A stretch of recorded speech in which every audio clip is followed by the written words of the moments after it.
Ladies and gentlemen, please help me welcome our next contestant, Janet Tocknell. Her speech title, Who is the Man in the Mirror? Who is the Man in the Mirror? Janet Tocknell.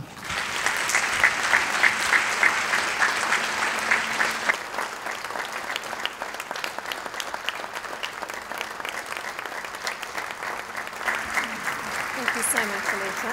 Thank you. Contest Chair, ladies and gentlemen, good morning. For as long as I live, I will never forget the day I received that call. It was the 3rd of October, 1995, and I remember it like it was yesterday. Janet, it's Mom. There's been a terrible accident. It's your brother, Craig. We don't know what happened, but he was working on an electrical substation and then there was an explosion. And he's covered in 3rd-degree burns. His condition is critical. The medical staff, my family, all tried to prepare me for the shock. But I can tell you right now that no one can prepare you for a burn victim. I could barely recognize that black face that lay resting on that crispy white pillow. His face looked like a cremated piece of burnt toast, a piece of steak that had been left to disintegrate on a braai. His arms and legs were bandaged like a mummy. His head was 3 times the normal size. He looked like a monster, a scared monster. There's not much you can do for a burn victim. When they brought my brother in, they placed him in a bath of ice and pumped his body with morphine. His cries of excruciating pain could be heard far beyond the walls of the hospital.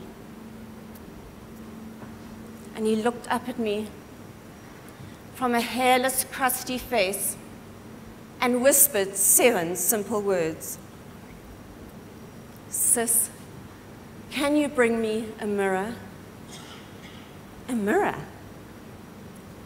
At first, I didn't understand, until the nurse called me to one side and explained that all mirrors are removed to protect a burn victim. For the shock of seeing their scarred face in the mirror could lead to extreme shock and possibly untimely death.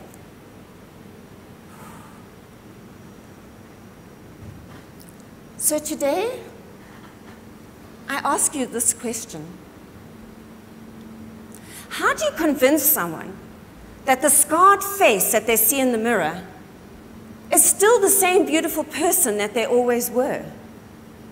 That no matter what scarring or damage had taken place on the outside, that they were still the same kind, loving husband, father, friend that they had always been. Because you see, we are not defined by what we see in the mirror. We are defined by what we feel in our hearts and in our souls.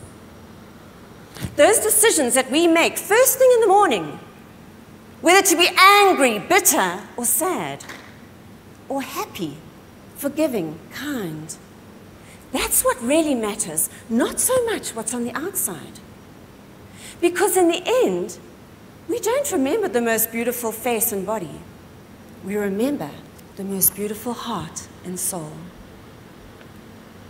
Now, I know that there are many of you here today that have either personally experienced or know someone that has undergone surgery or suffered a physical or emotional ordeal that has left its mark.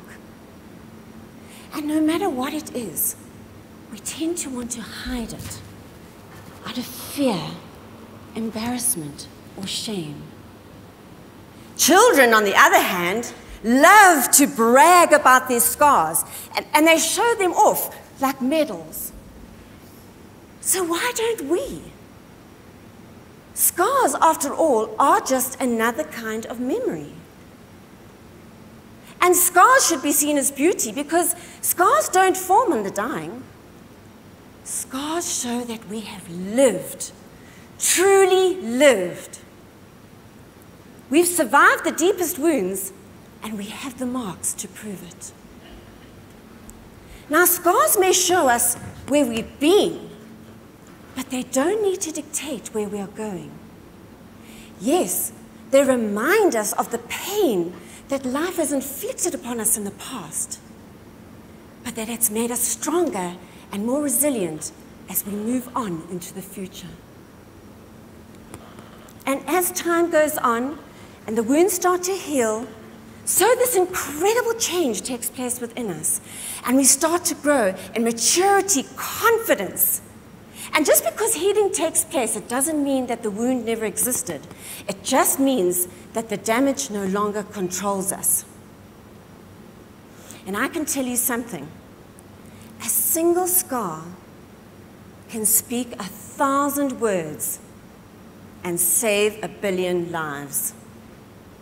Every beautiful, big, gnarled tree has its own unique, graceful legend attached to it. So do we, just like that tree. My brother went on to make a full recovery. The skin all peeled off his face. His arms and legs are covered in markings. But I tell you, he wears those scars with pride. Because he has life. He's a survivor, and he's his own unique, beautiful legend. Elizabeth Kubler-Ross made this wonderful quotation that I want to leave you with today, because it's a message that I want you to take home with you. And it goes like this. Beautiful people do not just happen.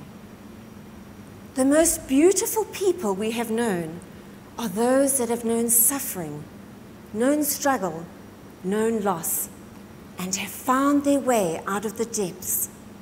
These people have a sensitivity and an understanding of life that fills them with compassion, gentleness, and a deep, loving concern. Beautiful people do not just happen.